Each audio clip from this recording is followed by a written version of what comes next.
টিংখাঙৰে আজি টিংখাঙৰ পৰা আপোনাৰ নামটো কি আছিলে?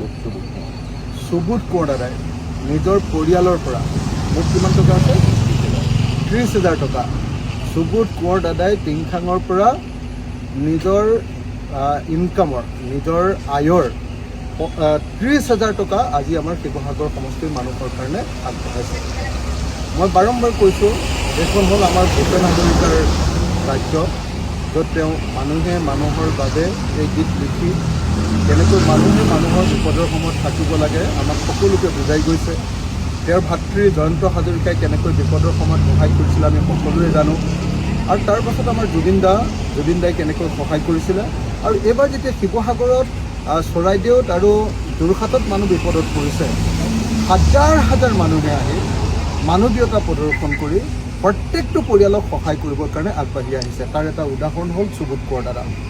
টিংখাঙৰ পৰা আহি তেখেতে 30,000 টকা, নিজৰ ইনকামৰ 30,000 টকা তেখেতে আমাৰ হাতত প্ৰদান কৰিছে। মই অসমীয়া জাতি যে নমৰে, অসমীয়া জাতি যে সদায় ঐক্যবদ্ধ হৈ বিপদত পৰা মানুহক সহায় কৰে, তাৰ এটা দুটাৰ উদাহৰণ এইমাত্ৰ মই টিংখাঙৰ আমাৰ শংকৰদেৱ সমাজৰ কথাখিনি ক'লোঁ, আৰু এতিয়া মই মাত্ৰ সুবোধ কোঁৱৰৰ কথাখিনি ক'লোঁ। মই আশা কৰোঁ যে নিশ্চিতভাৱে এই ঘটনাই আমাৰ অসমীয়া জাতিটোক আগবঢ়াই নিয়াৰ ক্ষেত্ৰত যথেষ্ট অৰিহণা যোগাব। ধন্যবাদ সুবোধ কোঁৱৰ দাদা।